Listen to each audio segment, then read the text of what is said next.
Hey there, it's Silver. This is ABRISS. So ABRISS is one of those sort of sandboxy building / destruction games, but it's going for something a little bit different because rather than being about building something like vehicles in order to complete a stage, instead you're given a small list of components and you're supposed to build a structure. So something that really doesn't move all that much in order to complete the stage. And this means that if you compare it to something like, say, Besiege, which is another game in this sort of genre, I guess you could call it, Besiege is about building vehicles, and it's more of like a sandbox physics playground kind of idea. This game is a lot more of a pure puzzle kind of experience. This is because, well, like I mentioned, you're given a small number of components on each stage. So you're not building a thing and then bringing it to a stage. You actually have to build on the stage itself. You will be given a small sort of gold platform, and you've got to start building on this platform wherever it is. You can expand outside of its bounds once you actually begin constructing whatever you're making, but you have to start somewhere within it. And of course, ever important in a game like this is the physics, and the physics in this game are really fun to play around with. It has an almost tear-down-like destruction system, where everything is simulated down to like small, almost pixel-sized bits of physics-simulated destructive stuff. So you're encouraged to gratuitously destroy things as much as possible by the unlock system, but we'll get into that later. So the first thing I want to talk about is actually the presentation of the game, because although there's a lot to talk about in the gameplay standpoint, there's also some really neat stuff going on with how the game presents itself. It's got this, I would call it like abstract brutalism going on, because a lot of the architecture that you're seeing is brutalist. It's a lot of like solid concrete slabs, you know, large faceless monoliths basically. So it has this very like brutalist architecture theme to it, which is super cool looking and also really satisfying to take apart, because that means it breaks apart into tons of tiny little chunks that are really fun to watch fly everywhere. But aside from the brutalist architecture, you've also got this very abstract element to the presentation. So you've got stuff like a lot of odd soundscapes. The overall soundscape for the game is very interesting because it's kind of echoey, sort of floaty. Nothing sounds exactly like you think it would. Even really loud, obvious stuff like lasers and cannons, where you would think, you know exactly what those things sound like in a video game. Well, they sound a little bit muffled in this game, and like you're hearing it through, like you're underwater or something. And it gives the overall presentation style this kind of dreamy, floating aesthetic to it that combines with the brutalism to make this really abstract package. And the abstract elements also continue on in some of the levels, where you'll see a lot of weird floating bits of scenery and odd angles and lots of like geometric shapes in terms of how some of the things are put together. So there's a really good combination of like harsh and square brutalist style stuff with this floaty, enigmatic, abstract stuff, and it combines to make a really interesting look and feel and sound for the game. And I think that's actually one of its strong points, because a lot of games that do this sort of building thing, they don't necessarily focus that much on the presentation. You know, they're more about like being a physics playground. So the art style, the soundscape, all those things, they're functional. You know, they do their job, but they're not really like a standout element most of the time. And this is something that Besieged actually did in a really fascinating way, because it has this like tilt-shifted, digitized aesthetic to it that makes it really interesting to look at. So I think that whenever a game goes for this sort of physics playground idea but puts a lot of effort into the presentation, I think it's always worth mentioning. But I did mention earlier that this was more of like a puzzle game than a pure sandbox. This does have a sandbox mode, and in fact it also has Steam Workshop integration, so you can download other people's creations and play around with them, which is super cool. But its main campaign mode is more of a puzzle game. But that's not to say that every level only has one solution, because you are, like I mentioned earlier, encouraged to destroy things as gratuitously as possible, which means creative solutions are definitely something the game is looking for.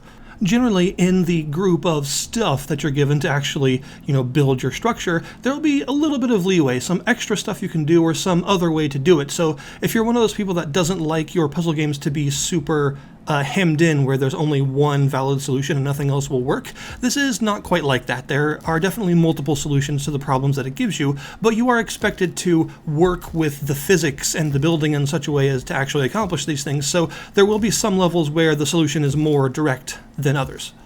The basics are that every level has this sort of glowing red core thing embedded somewhere in the Brutalist wall in front of you, and you gotta break it. You gotta do something to destroy it. And at first this starts off very simple, just build a leaning tower that will fall over and destroy whatever's in front of it. But of course, as the game goes on, you unlock more and more fancy parts, and you get put in more and more difficult situations, and you gotta think a lot more, well, in regards to physics, right? You gotta think about how to get the physics to work for you. So you may be building a trebuchet that throws a bomb across the level, or you may be building a rocket sled that has to get up to just the right altitude to ram its way through into the big red core at the end of the screen, or something like that.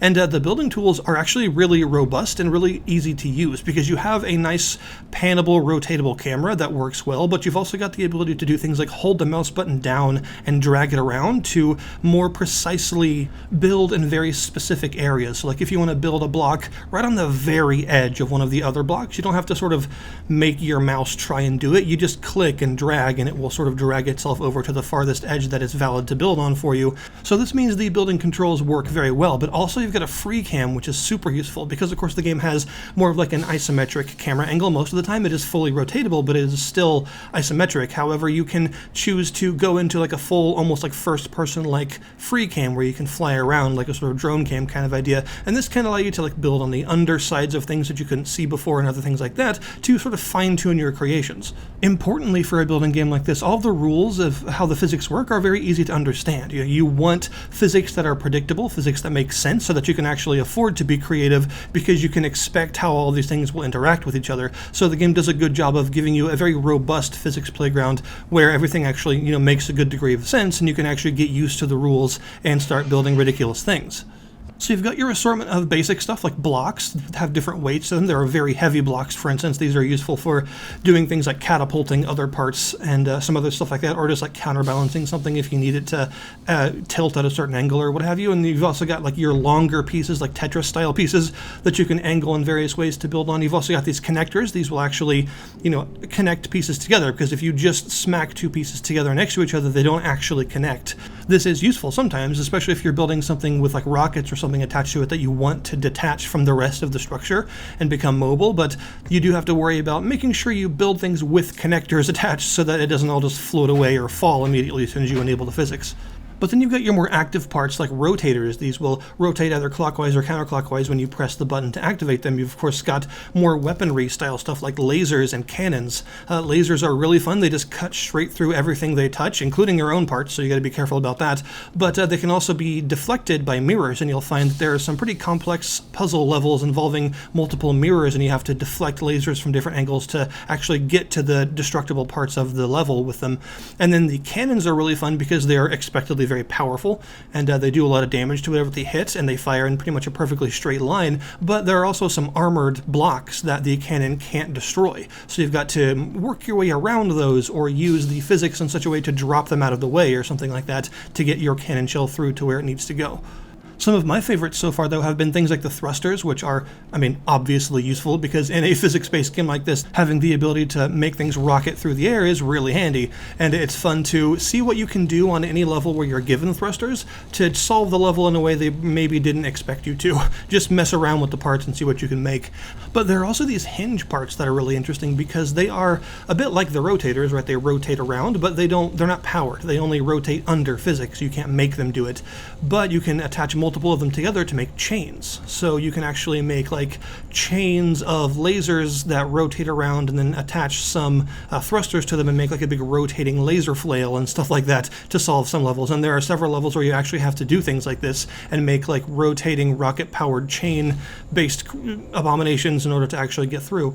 So this really fun physics manipulation when it comes to whatever you're building combines with the really, really satisfying destruction physics of watching everything you hit break apart into many, many pieces. And all of the little scaffolding bits and everything that are sometimes built when you're building a structure, as well as all the bits that are already on the level that you have to break down, they're all really fun to watch come to pieces, and it's fun to sort of zoom in and just watch the results of your handiwork all explode on the screen, because the destruction is just that satisfying to watch.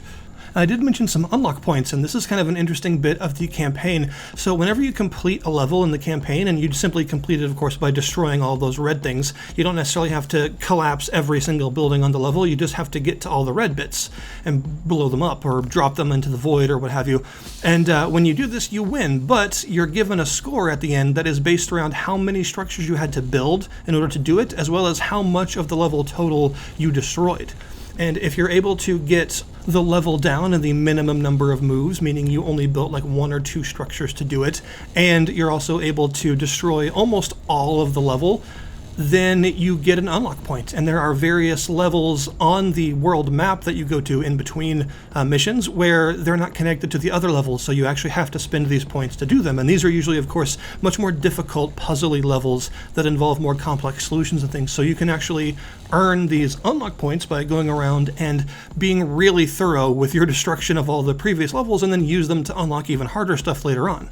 The game also does a really good job of keeping things interesting by varying up the rules a little bit. Like, for instance, you'll first start off with just those gold platforms to build on, but eventually you'll find some that have more of like a bullseye design on them, and these are frictionless, meaning whatever you build on them can just slide off or be thrust off or whatever, so you can use them to deliberately drop or slide structures around the level to solve something in a different way than you would normally think of. You'll also eventually come to levels that have multiple of these gold platforms on them, but all of them except for one are blocked off, and you have to actually build a structure on one of them and destroy what's blocking the other one so that you can build on that one. But you got to make sure to be careful about what you build on the first one and make sure you leave enough parts remaining for you to build something on the second one to actually complete the level. So the levels with multiple places to build get a lot more difficult because you have to sort of stretch your whole budget of parts throughout all of the build points and make sure that you have enough to do whatever it is the level needs you to do. There are also some interesting bits on the level. Sometimes you'll see these little blue switches that you can break that will activate something. They'll have a little blue wire leading to whatever it is they activate so that you know. And these can do things like drop walls or shove pistons really hard to actually, you can like drop stuff in front of pistons and then activate them to basically make like a makeshift shotgun cannon kind of thing. Some of them will actually move entire large segments of the level around that can change how you're actually supposed to beat it.